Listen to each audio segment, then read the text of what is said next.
جناب مسلم کے ساتھ دغا کیا، امام نے جناب مسلم کے ساتھ وفا نہ کی، حالات بدل گئے۔ اگر آپ نے مسائل سنے ہوں گے، تابوت ہوا، جلوس ہوا، مجلسیں ہوئی۔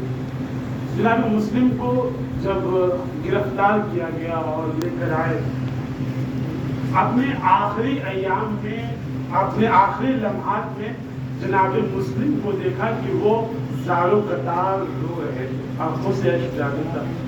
اس نے کہا مسلم، موت کے خوف سے رونا آ گیا، موت کے ڈر سے رونا آ گیا۔ کہا خبردار، ہم اہل بیت نبوہ ہیں، ہم رسول کے گھرانے کے لوگ ہیں، ہم موت سے نہیں ڈرتے۔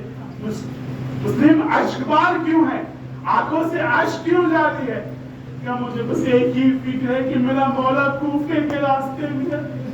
میں نے اپنے مولا سے کہا مولا کوفے آ جائیے، مولا کوفے کے حالات سازگار ہے، میرا مولا کوفے کے راستے میں، کاش کوئی حسین کو جا کے خبر کر دے مولا کوفے نہ آئیے گا۔ حالات بدل گئے ہیں، اب حالات پہلے جیسے نہیں ہے، مولا کوفے نہ آئیے گا۔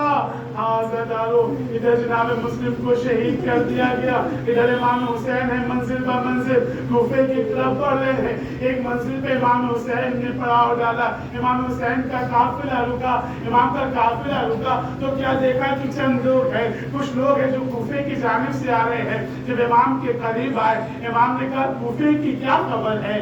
تم لوگ کوفے سے آئے ہو، ذرا بتاؤ کوفے کی کیا خبر ہے؟ ان لوگوں وہ لوگ خاموش رہے، گردن کو جھکا لیا، کچھ کہا نہیں۔ امام کو ایک مرتبہ تنہائی میں لے گئے، لے جانے کے بعد کہا، مولا نے کہا بتاؤ کیا خبر ہے؟ کہا مولا بس اتنا سمجھ لے، جب ہم کوفے سے نکلے تھے تو مسلم و حامی کے جنازے بچے پاؤں میں رسیاں باندھ کر گلیوں میں پھیلا رہے تھے۔ اللہ اللہ، امام حسین نے عالم غربت میں، عالم سفر میں جناب مسلم کی شہادت کی خبر سنی، انا للہ و انا الیہ راجعون پڑھا، چہرے کا رنگ متغیر ہوا۔ ایک مرتبہ جناب زینب سمجھ گئی کہ خبر سازگار نہیں ہے، امام حسین آئے، جناب زینب سے کہا اے بہن زینب ذرا مسلم کی بیٹی کو میرے قریب لے آؤ، ذرا بلا کر لے آؤ۔ جب جناب مسلم کی بیٹی قریب آئی، امام حسین نے ایک مرتبہ دستے شفقت جناب مسلم کی بیٹی کے سر پہ ہاتھ پر دستے شفقت پھیلا، اور اس کے بعد ایک مرتبہ جناب مسلم کی بیٹی کو اپنے آغوش میں بٹھایا اور افساروں کا بوسہ دیا۔ جناب زینب سے کہا ذرا وہ گوشوارے تو لے آنا جو میں نے رکھوائے تھے۔ جناب مسلم کی بیٹی کو امام حسین نے اپنے ہاتھوں سے گوشوارے پہنائے۔ اللہ اللہ، ایک مرتبہ جناب مسلم کی بیٹی نے کہا چچا آپ اس طریقے سے محبت کر رہے ہیں جیسے یتیموں سے محبت کی جاتی ہے۔ چچا کیا میرے بابا کی خیر تو ہے، میرے بابا کی خیریت تو ہے؟ امام حسین نے کہا اے بیٹا اتنا سمجھ لو آج سے حسین ہی تمہارا بابا ہے۔ میں کہوں گا مولا جناب مسلم کی بیٹی یتیم ہوئی، آپ نے دستے شفقت پھیرا، آپ نے گوشوارے پہنائے، آپ نے سینے سے لگایا، آپ نے آنسو پوچھا، مولا آپ کریں، آپ کو اختیار ہے، لیکن اتنا خیال ہے سکینہ کو دور ہٹا دے، کیونکہ جب کربلا کے میدان میں سکینہ یتیم ہوگی کوئی دلاسا دینے والا نہ ہوگا۔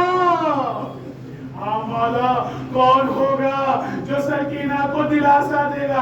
حضرت 4 سال کی یتیمہ جب یتیمہ ہو گئی ہے، جناب امام حسین سے یہی سوال تو کیا تھا سکینہ نے، بابا جب رات آئے گی، بابا جب رات کی تاریکی آئے گی، اے بابا اتنا بتا دو سکینہ کہاں سوئے گی؟ بابا سکینہ ہمیشہ آپ کے سینے پہ سوتی ہے۔ امام نے کہا سکینہ آج سے معمول بدل جائے گا، تم مما کے پہلو میں سونا اور سکینہ علی اصغر میرے سینے پر سوئے گا۔ آپ بچی کو سمجھا تو دیا، لیکن ہر رات قاتل لکھتے ہیں جب شام غریبہ آئے، بس میں نے اپنی گفتگو کو سمیٹ دیا، جب شام غریبہ آئے خیمے جل گئے، قافلہ لٹ چکا، جناب زینب نے تمام بیویوں کو اکٹھا کیا، بچیوں کو اکٹھا کیا، ایک مرتبہ جب بچوں کی تعداد کا شمار کیا تو ایک بچہ کم نکلا، ایک مرتبہ زینب طرف گئی، ارے میرے ماں جائے گی چہل بھی سکینہ نہیں مل رہی ہے،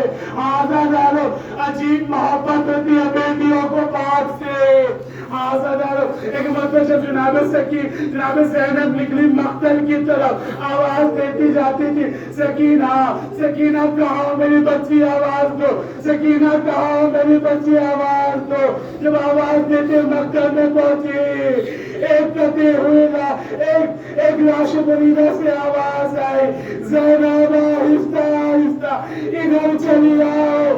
ابن ابی زینب جب اس لاشے کے قریب پہنچے، دیکھا جسم پہ سر موجود نہیں تھا، لیکن بچی لاشے سے لپٹ کے سو رہی تھی۔